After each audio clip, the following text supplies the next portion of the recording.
I'm called Isabri Andrew. I work with Africa Humanitarian Action. We have an office in Kabusu where refugees mostly come, and we address their problems and we serve them. We also have an office near here in Nsambya, but for the Nsambya office, we normally come on Thursday. Then our head office here is here in Kansanga, opposite Baroda Bank. You go straight, you leave the turn off on the right, you just continue with the road. Where it ends, you'll see a post of a small writing of Africa Humanitarian Action. That's where we are. Our organization is based in Ethiopia. It's an Ethiopian-based organization.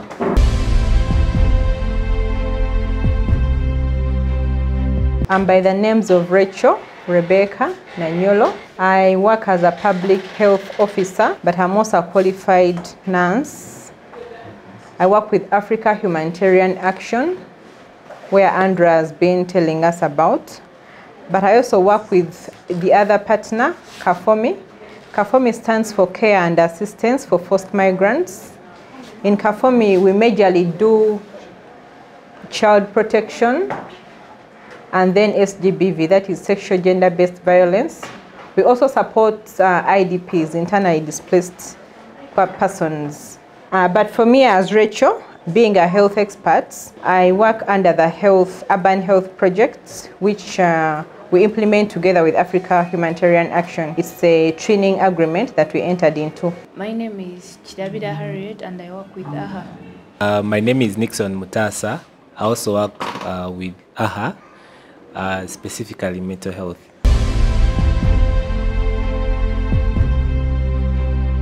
Our major target of coming to this facility here, we wanted to talk about abusing of drugs and substances. AHA, as a major implementing partner in health, we normally follow up data in most of the health facilities that you are visiting. And we look at the problem that is touching the society. What I'm teaching here is not what I teach in the Somali, because they have different problems. You guys also have different problems. We have assessed properly according to our data, and we have seen that there is too much abuse of drugs and substance.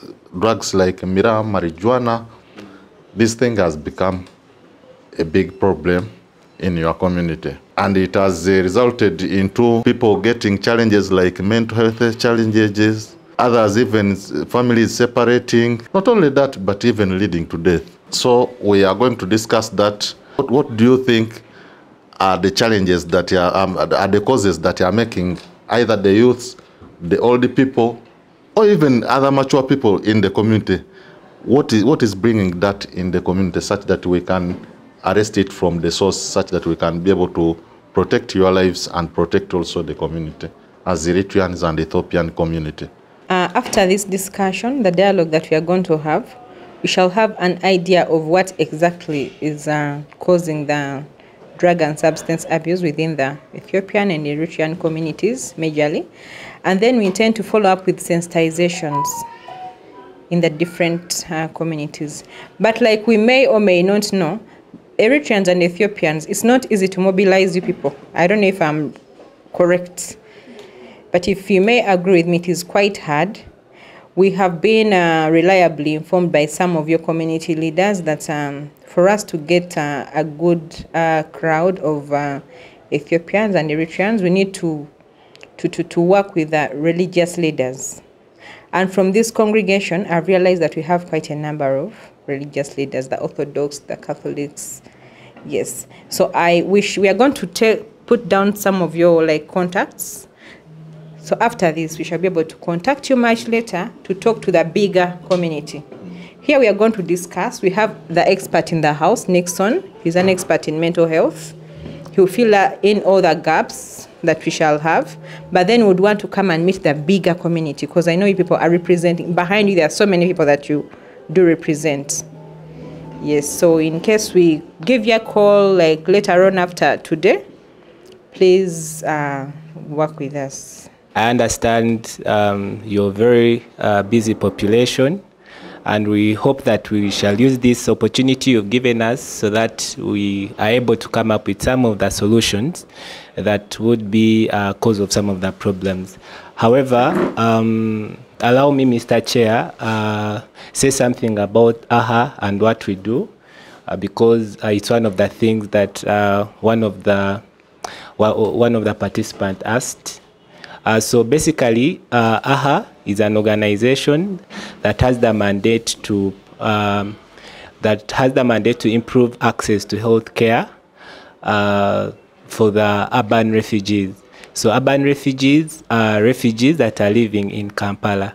So apparently, we are responding to a population of around 130,000. So that's the figure we are working with, and they are coming from different countries that we all know. So what does AHA do? So AHA doesn't have a hospital that it runs directly. However, our role is to make sure that when you go to a hospital, especially a government facility, you're not treated with discrimination. You're able to access the services there in a timely manner, and maybe treated like in a way that other patients are being treated. So we have hospital aides in most of the government facilities that are within the urban setting. So these hospital aides can help you to know the clinic days. They can also help you to direct you to which clinic you're supposed to go to, and also solve the problem of language barrier. So basically that's it. So we do not force you to go to government facilities. We don't force you to go to government facilities. However, we have a very good collaboration with government facilities. It's easier for us to support you when you're in a government facility. For example, if you have, let me say, a cancer and the doctor needs an MRI, if you come with a medical record, with an investigation request from this hospital, AHA will not be in position to support you. However, if you come with an investigation from Molago or from Chirudu, there AHA can be able to source support from UNHCR. Are we together? So it is not that we don't trust your doctors. However, we are implementing a strategy. There is a global strategy that we are implementing at a national level, where the country wants to take full responsibility for the refugees. And partners, we are just doing system strengthening. We are just supporting the government. However, refugees are a responsibility of the government. Are we together? So that is why everything we do, government has to be in the know, OPM has to be in the know. Even the services that we offer them at a level of government. Are we together? So don't take it that maybe we are discriminating your doctors, that they don't know what they are doing or what. Yeah, but that is just a policy that apparently government through Ministry of Health has taken over responsibility to provide health care. Even when you go to the refugee settlements, most of the hospitals that UNHCR are constructed have been handed over to government. So UNHCR are just, for example, if there are 5 doctors, UNHCR can add a 6th doctor just to improve, to reduce on the workload and so on. So basically, that's how the policy is. So for example, if you have your investigation from here, investigation request, you can go to Mulago, and then the doctors can have a conversation. Yeah, I think now, since we have doctors in the room, your doctor here can have a conversation with the doctor in Mulago, and then we see how that investigation is appearing on what? A Mulago request form and so on, so that you're supported. So that happens, that is for people that need support. So that is the same criteria for those that need drugs, and for those that need investigations, those that need maybe reviews and so on. So basically that's what we are doing.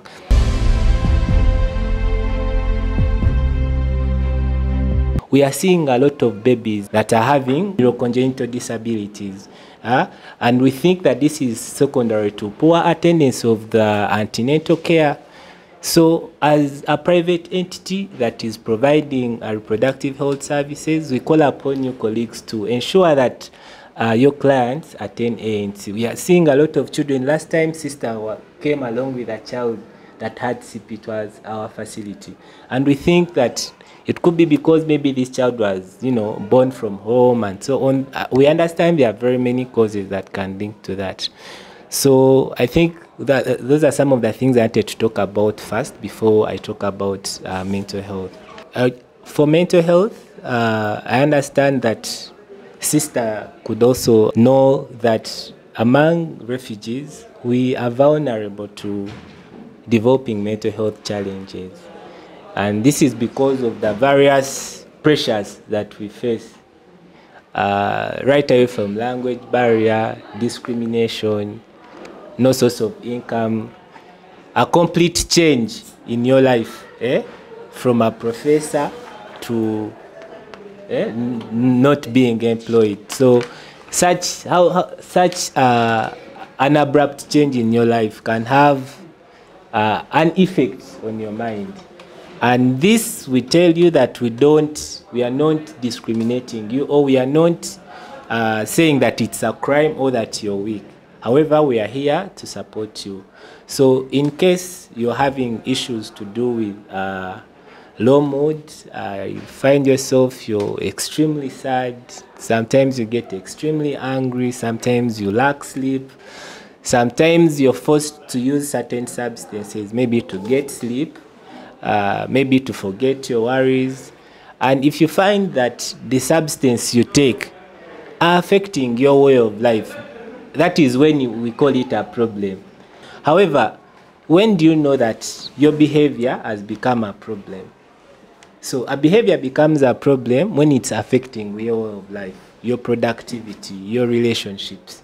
So there are so many behaviors you can get addicted to. You can get addicted to Coca-Cola or energy drinks, so what. So it is not only, sometimes when you talk about drugs, people only think about alcohol, marijuana, but the drugs are many. And even behaviors that you can get addicted to are many.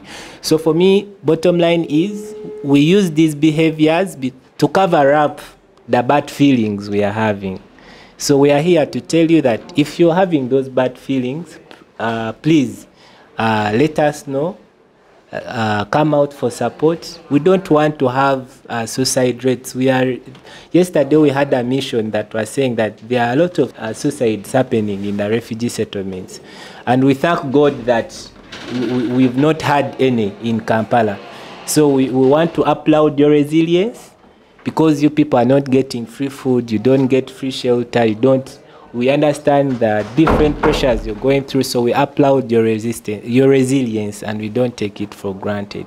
However, we are here to talk to that person, or if you know any other person, any of your colleagues that you think is at an age of having a breakdown. Sometimes when we wait for them to break down, it might not be easy to bring them back to normal. And then the other thing, the medicines for mental health are very expensive. How about we identify our colleagues before we reach to that state of buying expensive drugs? I know you're also going to give us information on how best you think we can be able to come in and support. We shall be very grateful to implement some of those guidances you'll give us. So I want to conclude by applauding your team with all your families for the great work that you're doing amongst yourselves, for all the things you're doing to cope up with the pressures of being a refugee, providing yourself with livelihoods, food, looking after your families. I don't know whether our services are not nice, but I think Ethiopians and Eritreans, I think in a week we can receive 4 or 5 at the access center. As compared to other populations, the South Sudanese, we can receive like 60 or 50. So I don't know whether you're rich or our services are bad, or you didn't know that the services were there, or you don't know how we can come in. For example, that thing of investigations and drugs and so on. There's a way we can work it out, yeah? So even in this meeting, we shall harmonize we shall look out for ways on how to improve on some of the barriers that you've been facing. Yesterday we had a meeting. Dr. Absalom was with us. We had a meeting with the Minister of Health. It was to do with immunization, refugee, immunization. But data was among the biggest challenges that came up. Yes, we do not receive this data. And it doesn't only apply to the government health facilities, but also the private health facilities. Nixon talked about the government health facilities, that you should go there and then you identify yourselves as refugees. It's not only in government, even private. Even if you came here to East Africa, please make sure you at least provide an ID for them to know that you're either a refugee or a foreigner or whatever it is. Yes, even in any other private hospital. Because once you do that, that data, at the end of the day, it is captured at a national level. And then it helps the government to plan, and even UNHCR. So all these things that Nixon has been talking about, if there's no data to guide, no one will know that probably Eritreans need a lot of, I don't know what kind of drugs. So it helps us to plan. So regardless of where you have gone for treatment, please do not, shun away. Provide your ID. You be identified as a refugee. The Minister of Health provides registers. Those registers segregate that data. There's that provision for nationality. If you do not, if a Ugandan looks at you, they'll think you're Muzungu. So for them, they automatically will put foreigner. But you're not a foreigner, you're a refugee. And foreigners, by the way, if you identify yourself as a foreigner, for instance, at a public health facility, you might be charged actually highly. And for us Ugandans, once we see your light, you have long hair, we see money. That is Muzunga, and that is money. You get it? So it's very, very important for you to identify yourselves as refugees at the facilities. The ministry needs that data, government needs that data, UNHCR needs that data, and it's for your own good, for our own good. It guides planning.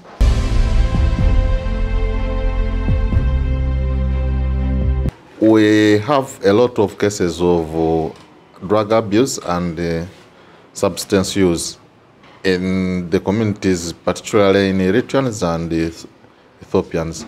What do you think, and Somalis, what do you think, in your own perspective, individually? I don't want to participate for you, but let everybody just come up with ideas. What do you think could be the cause for this? And how can we be able to support it such that the problem is eliminated from the community? As I said, my name is Kalata Abraham. I am public health expert, and I have worked for public health maybe 30 years or something. I have worked with refugees, IDPs, all these 30 years. I am now here in Uganda. Regarding the question you have brought, and particularly to talk about the Eritrean community, it comes from stress. The young generation, they are all under stress. 90% of them is when their colleagues, their classmates, their people who grow with them, seeing they are leaving, then who do you want to stay with? So you just leave. It's not only the pressure of the government, but even the young people, they are remaining alone there.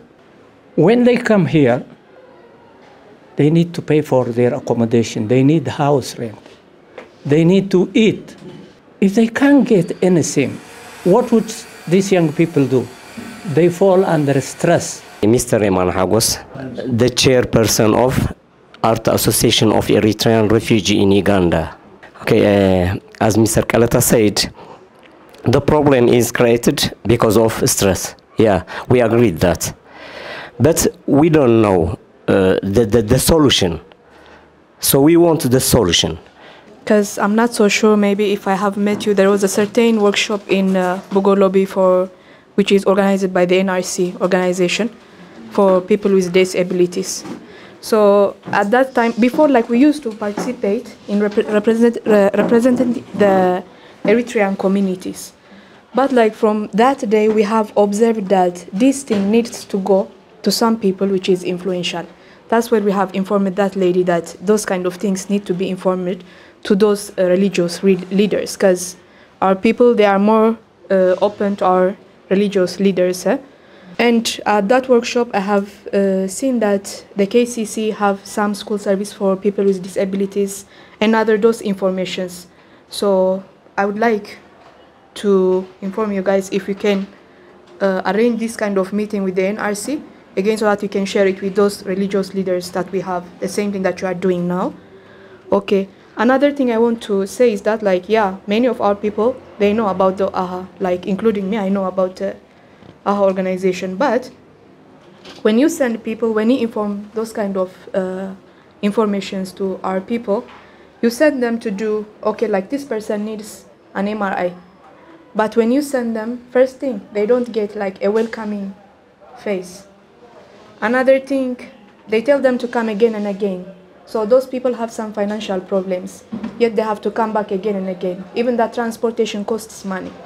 So they become hopeless to come again to you guys. Another thing is like, I have seen like the JRAs, any other NGOs, like even NRC, preparing a certain workshops. But like you hear them, we need to do this, we need to do this, but we haven't seen any action. Okay, you need to help the youngsters, right? But what kind of preparation have you brought for the youngsters? Like, have you tried to give them any skills? Like, they cannot come to JRS. We have some financial problems. May I want to study certain things, but I cannot afford it. So, like, why can't you prepare certain things? Let's say, like, if you are going to give skills for those who are educated, they won't study accounting, okay. Like, why can't you guys, or like the UNHCR, talking between you guys, discuss and like bring a solution which you can give access to those refugees in every area. Let's say most of them, they live in Kasanga, Kabalagala. Okay, why can't you prepare a certain area which is near to them? They can walk and participate in those kind of activities. And you make the time which is convenient for them, because some of them, they might be working.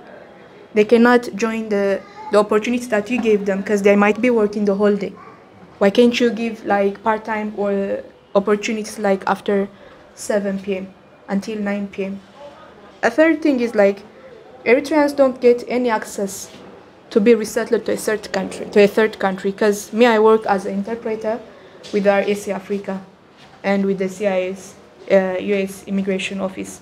So what I have seen is that like why not the UNHCR give this kind of opportunity to the Eritreans? Because most of the access which is given to those kind of refugees, we see like our people, we are ambitious. It's not to exaggerate, but we are very ambitious. So we plan things, we see things for the future. Let's say I have food, I will think for the week, for a month, for a year. What's my life going to be after 1 year? So all in all, I can say the way we think is different. So those people, when they see that they have no future, or at a certain age, they are going to be participated in this national service and they don't have any future. That's the reason they come. But basically, their mentality is not ready to face the challenge that they are going to face when they come out to be a refugee in a certain areas. Due to the curriculum in our country, our people, we have problem with language. So all in all, a lot of challenges are there.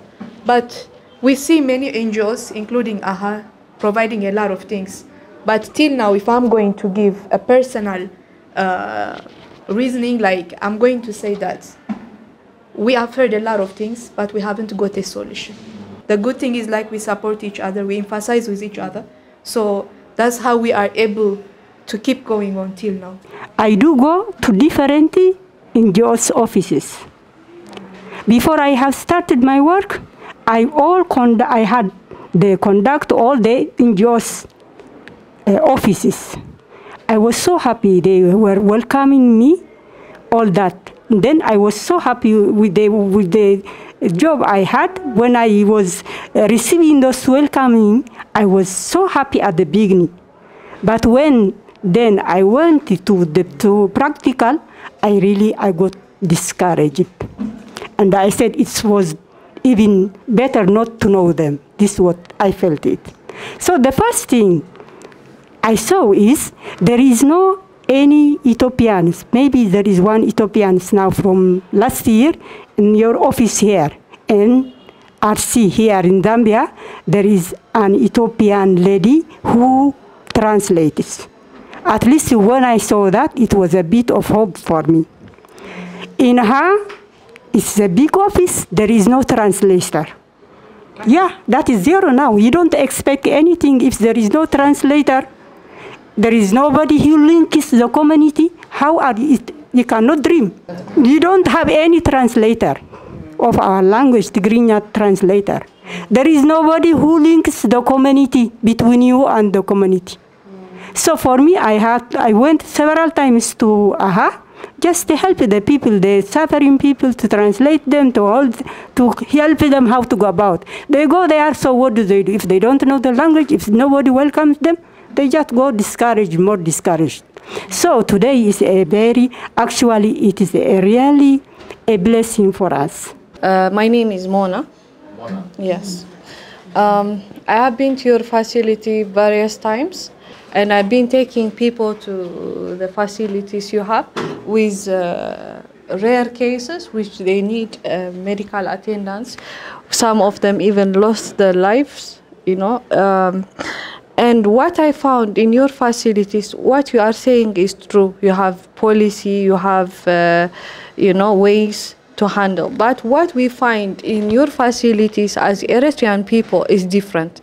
When we go and someone attending us, the person who attends first, they don't give you, you know, a person is coming, maybe seeking shelter, running away from something. They don't give you attention. So the person you find in front just makes you go back, never come back to see your facility. Even I have concerns with the translators you put. We see sometimes bias. Why? Why can't you put from every corner of the community? Because if you say Ethiopia cannot represent Eritrea. That is, we have different countries. So you have to put an Eritrean that represents a refugee, an urban refugee, not someone who's there looking for a job or something. You came with two things here. One, why Eritreans are not coming into our facility. Secondly, what is the issue the young people are going into different harm issues. Okay. The first, why they are going, we have explained it. We are only waiting from you if you have a solution. But why Eritreans are not coming into our facilities also, it's a big question. I just wanted to elaborate a little bit. Eritreans are always lived in self-reliance. We don't have in our country many NGOs like you have here. We don't know about NGOs. And particularly our young people, they don't know much about NGOs. So they just came on their own, and now they haven't got anyone to guide them to go to NGOs, because if they don't know, they can't go. And the few people who are going also, you have got from people who are practical what they have faced. Okay? If you are coming there and you don't get that, you know, a welcoming face, then you can't come back again. My name is Dr. Tsagai from Ethiopia. For me, of course, there is a problem of language barrier. But as me, I thought the main problem is not that one. The main problem is we start to lose hope on you. Of course, this is my first time to know AHA. But we went to many offices to get service, different services. So they asked to register. We registered then. We couldn't see any progress. When we called them back, the words they told us is, be patient. So even today, a friend of mine, when he asked me to come to this meeting, I said to him, please leave me alone. They are working for their business. Because what I thought or what I have seen is that one. So the main problem is we start to think like you are doing for your business or for some issue, like getting our signature, our list, then nothing to do with us. So our mind start to tell us they are not working for us.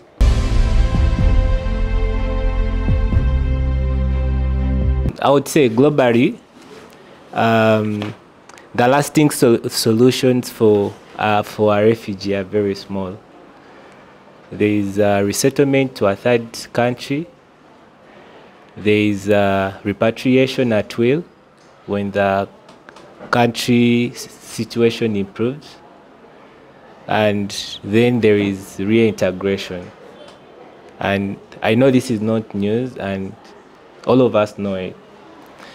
However, we know that repatriation is, I think for now, I think it's only Burundians, I think, who are being repatriated because the situation has improved, but even not all of them have been repatriated.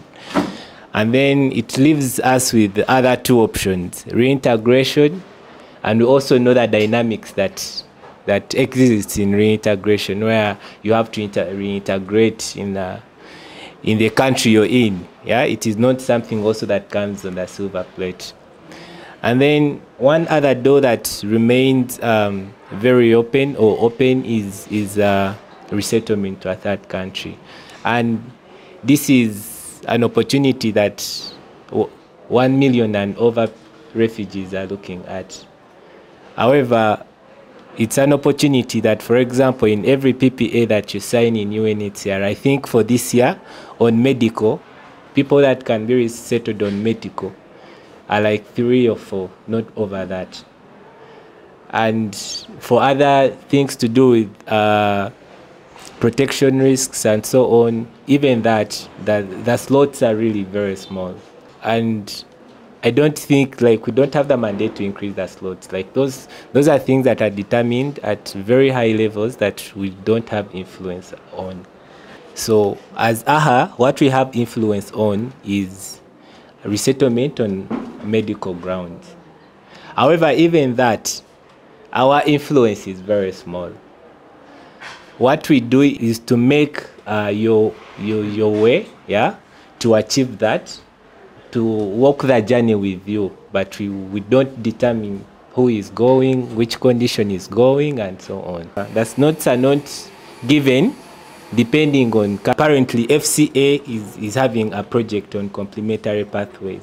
So for me, what I'm seeing is that, yes, the resources and opportunities are very few, but as an Eritrean community or Ethiopian community through our leaders, do we know of these small opportunities that are there? That is the question. So for me, I think most of these things are channeled through protection.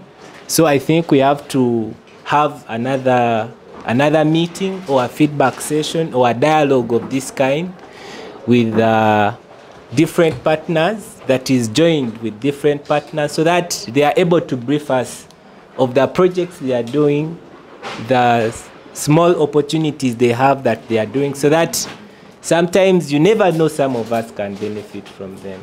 And then the other thing is that for urban response, it's quite hard that urban refugees don't live on handouts. That is by policy from UNHCR. But it's also true that we can't afford, yeah, the expenses and so on.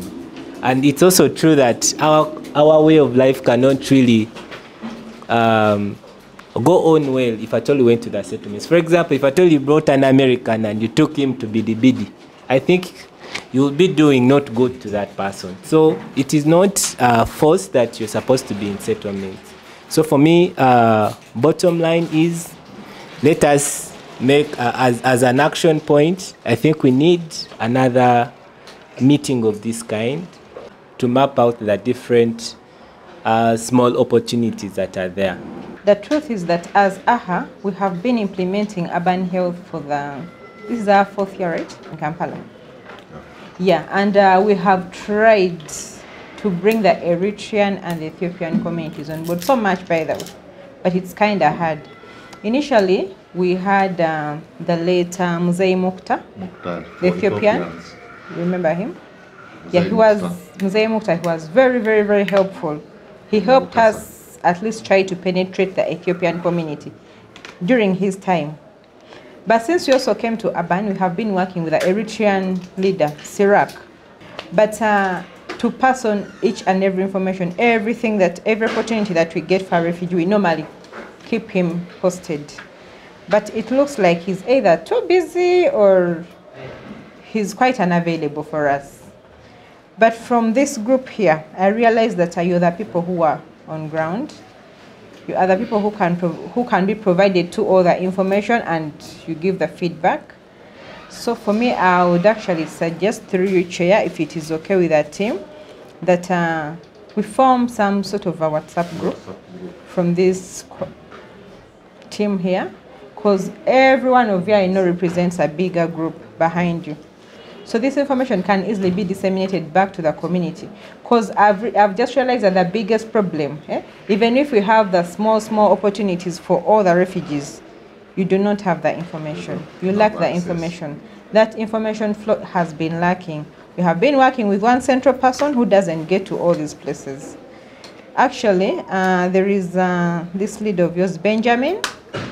We also just started working with him hardly a month ago, and we have gotten to learn the Eritrean community quite a lot. Initially for us, we thought you were just probably rich or something. That's why you do not come to our access centers. For us as AH, actually, we support both asylum seekers and refugees. We do support both. But the biggest problem here is the information. You do not have the information, you people. But also, getting you people is very, very hard. Very difficult. So I suggest we have a WhatsApp group here in case of any information you want to pass on. You can help us mobilize, whether at a church, you tell us the convenient time, and then we can come and just give that information. You know, as urban agencies implementing agencies, everyone has a certain mandate.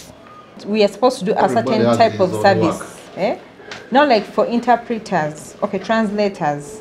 It is not AHA's mandate to provide translators. The agency responsible for that is NRC. However, he talked about the hospital aides. We have a team of people called the hospital aides. For us, those are the ones that we normally provide. We provide them at all public health facilities. And their major work is to translate other public health facilities. So we actually do give an equal chance to all the refugees. And we normally, we look at the available data in these facilities. And we are like, okay, Chirudu is attended majorly by probably South Sudanese and Congolese. So we make sure we at least attach a translator there.